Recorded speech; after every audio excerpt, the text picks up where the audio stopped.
Subscribe to our channel and press the bell icon. Also like, comment and share the video. गम का बादल जो छाए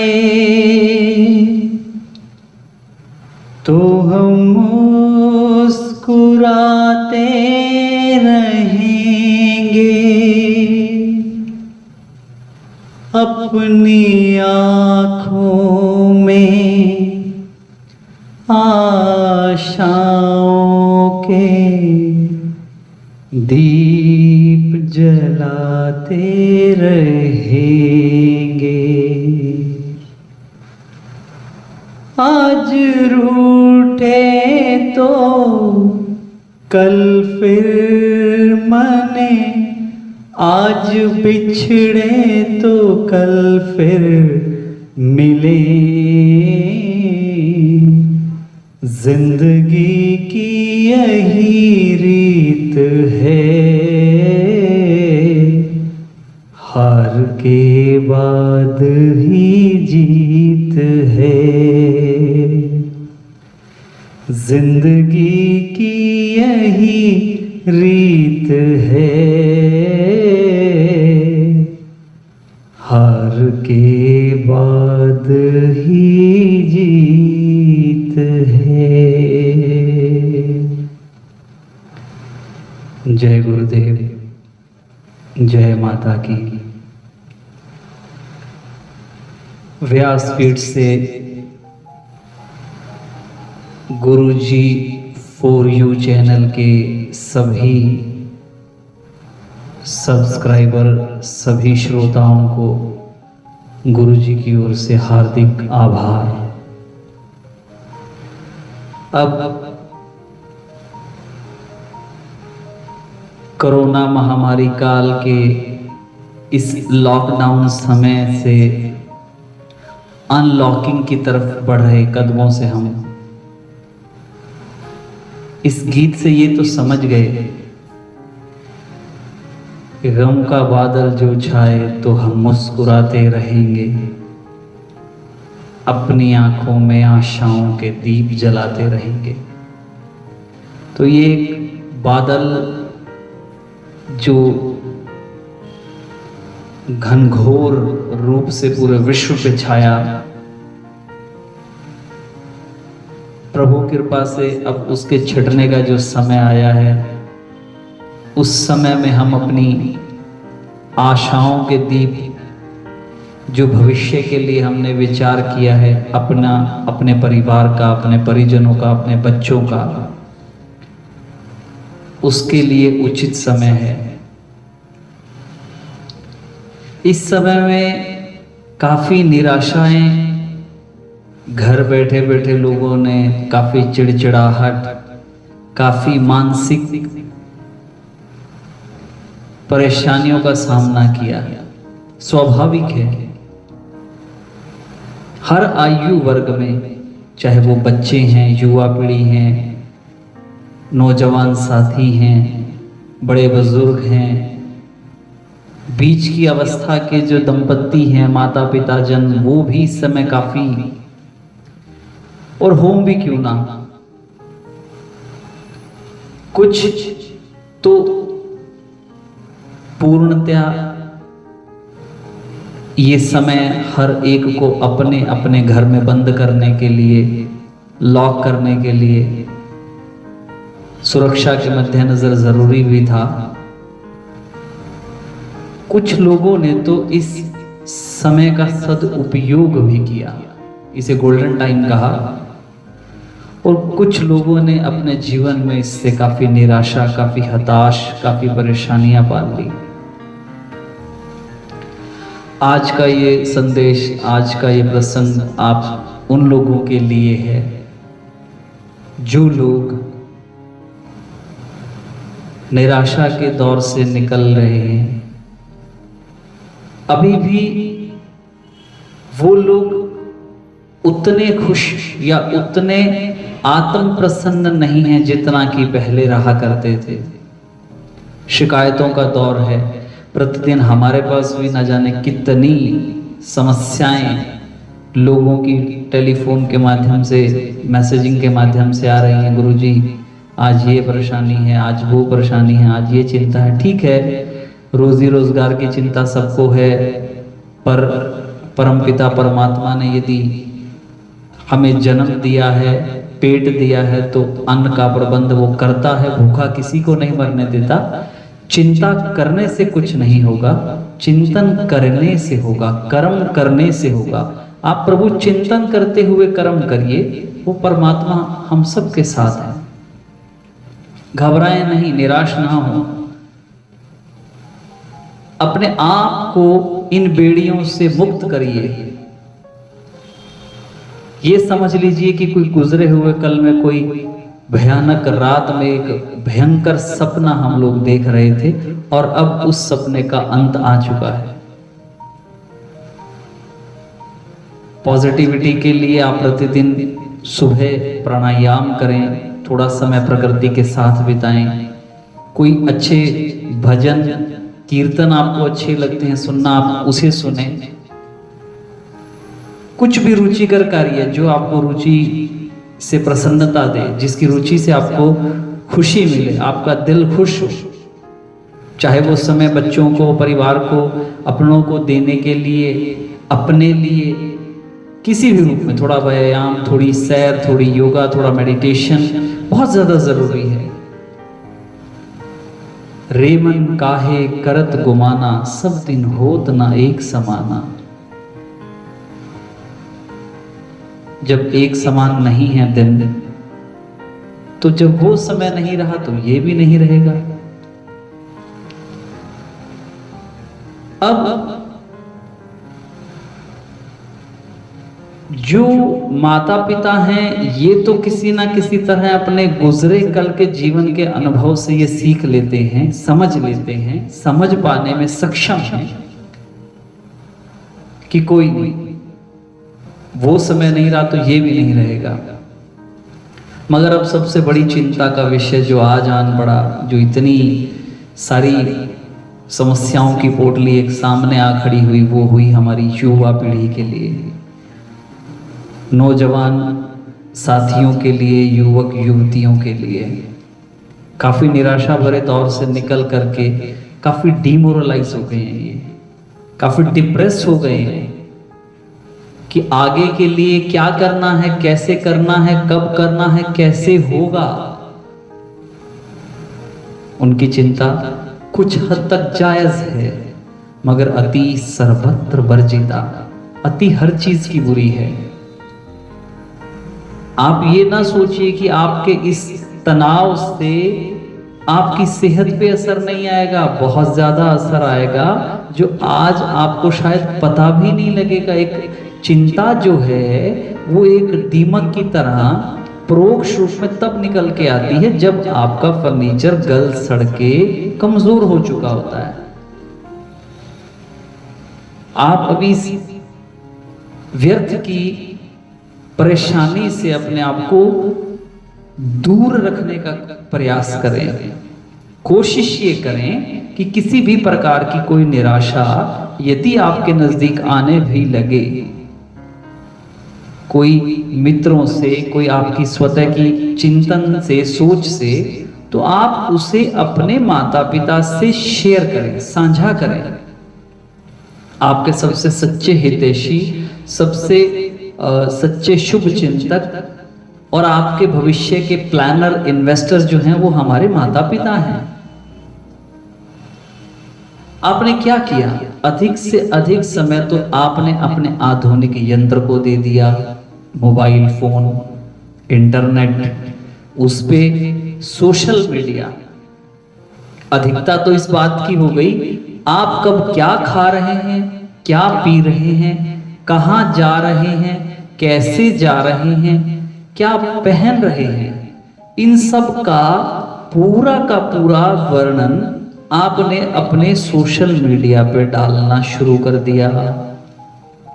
हमारे परिजनों तक को उसका भान भी नहीं हो पाता और आप सेकंडों में अपडेट कर देते हैं, यो ब्रो,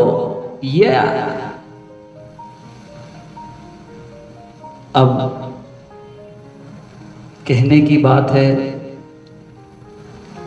कि ये जो सोशल मीडिया की अधिकता से पहले तो हमने औरों को देखा, फिर हमने अपना उन्हें दिखाने का प्रयास किया, फिर उस प्रयास में हम इतने व्यस्त हो गए कि अधिक से अधिक समय इस आधुनिक यंत्र की दुनिया में खो गए। इतना खो गए कि अपने निजी जीवन के कुछ अति विशेष पल वो भी हमने इस यंत्र में झोंक दिए, इस मोबाइल की दुनिया में झोंक दिए।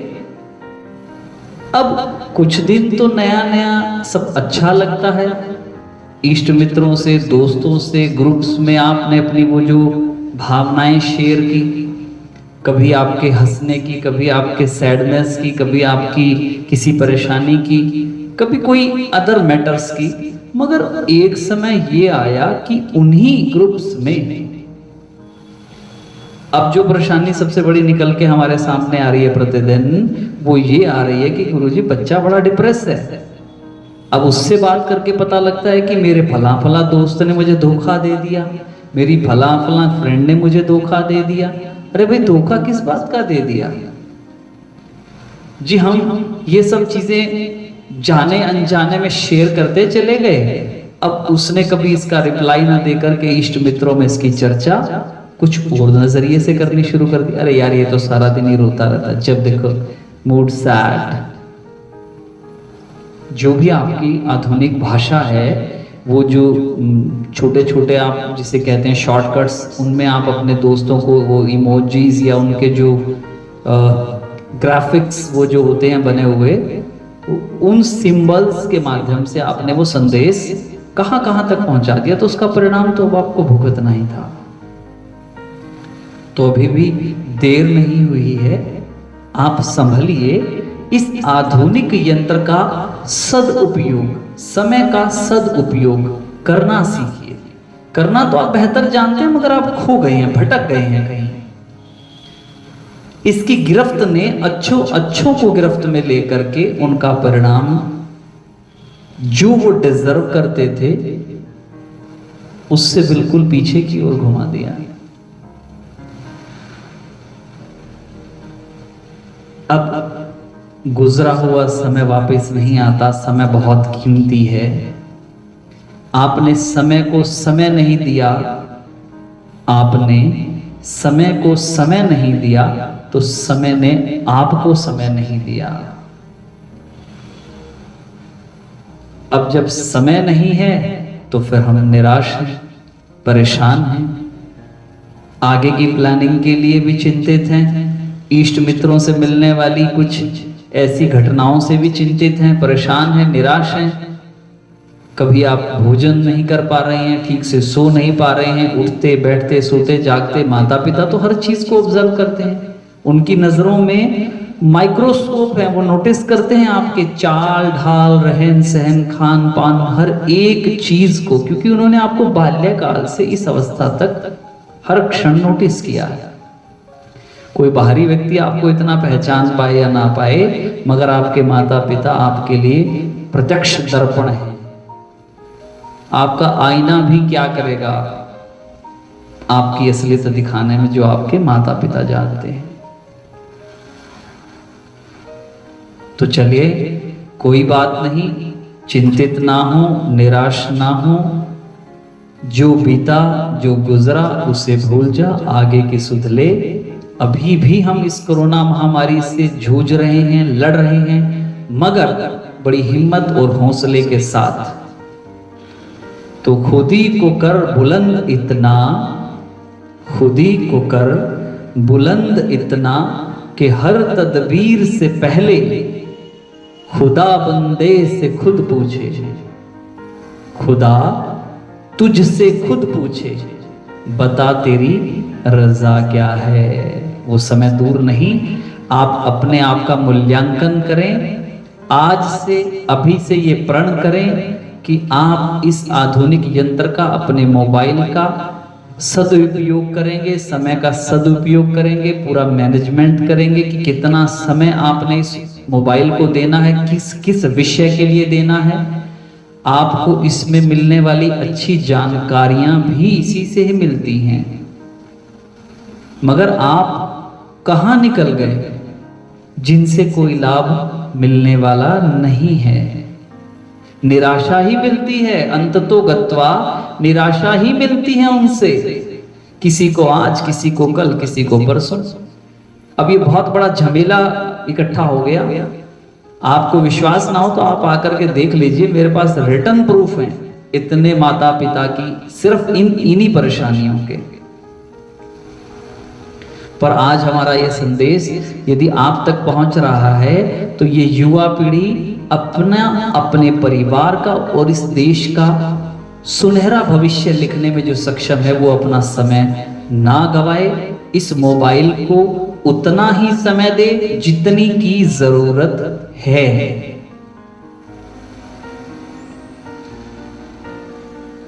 कृपया अपने माता पिता के सपनों को साकार करें। जो सपने, जो इच्छाएं आपने अपने अंदर रखी हैं, उन्हें पूरा करने में अपनी तन मन का झोंक दें और आगे अपनी मंजिल की ओर बढ़ें।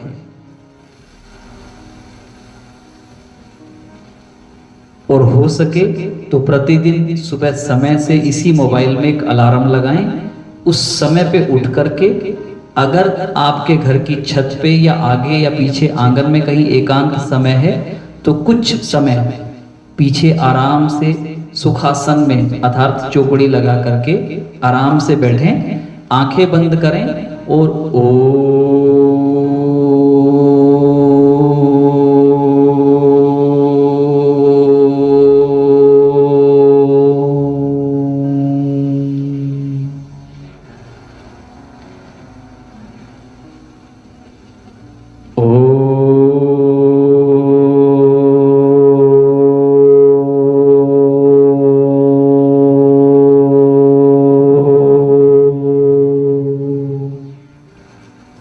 इस प्रकार 5 बार 7 बार जितना भी आपका मन करे ओम का उच्चारण करें।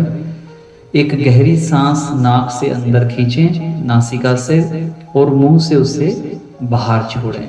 फिर एक गहरी सांस नाक से खींचें, मुंह से छोड़ें। ये कर्म 10 बार करें। अब आप देखेंगे कि आपका जो शरीर है वो काफी एनर्जेटिक हो गया है। उसके बाद आप अपनी दिनचर्या को एक टाइम टेबल पे लाएं। क्या करना है, नहाना, धोना, खाना, पीना। फिर जो समय आपने अपने भविष्य की प्लानिंग के लिए, जो पढ़ाई के लिए जो भी नियुक्त कर रखा है, उस समय को आप वहां दें। फिर थोड़ा समय परिजनों के लिए, परिवार आपका संयुक्त परिवार है, माता पिता, भाई बांधव, चाचा चाची जो भी हैं घर में, उन सबको थोड़ा थोड़ा समय दें, हंसे खेलें। टीवी देखना चाहें टीवी देखें। कहने का मतलब म्यूजिक अच्छा लगता है, म्यूजिक सुने, गाएं, बजाएं, खूब खूब मौज मस्ती करें, क्योंकि ये वो पल है जिस पल को आप आगे याद करेंगे। तो कृपया इस समय अपने आप को किसी भी निराशा से मुक्त करें। चिंता मत करिए, चिंतन करिए। तो अब आप सब समझदार हैं। आशा करते हैं गुरुजी फॉर यू चैनल के माध्यम से ये जो संदेश आप तक पहुंचा है, इस पे आप अमल करेंगे और अपने कमेंट्स में ये ज़रूर लिखेंगे कि क्या आपको ये प्रयोग या ये करने से कुछ फ़ायदा हुआ है कि नहीं। यदि हुआ हो तो कमेंट बॉक्स में ज़रूर लिखिएगा और अपने और इष्ट मित्रों को या अपने परिजनों को ये चीज़ की जानकारी अवश्य दीजिएगा। गुरुजी फॉर यू चैनल को सब्सक्राइब, लाइक और शेयर करके। आज के लिए इतना ही। जल्द ही आपसे अन्य आध्यात्मिक चर्चाओं पे, सामाजिक चर्चाओं पे, अन्य चर्चाओं पे फिर मुलाकात करते हैं। ओम तत्सत।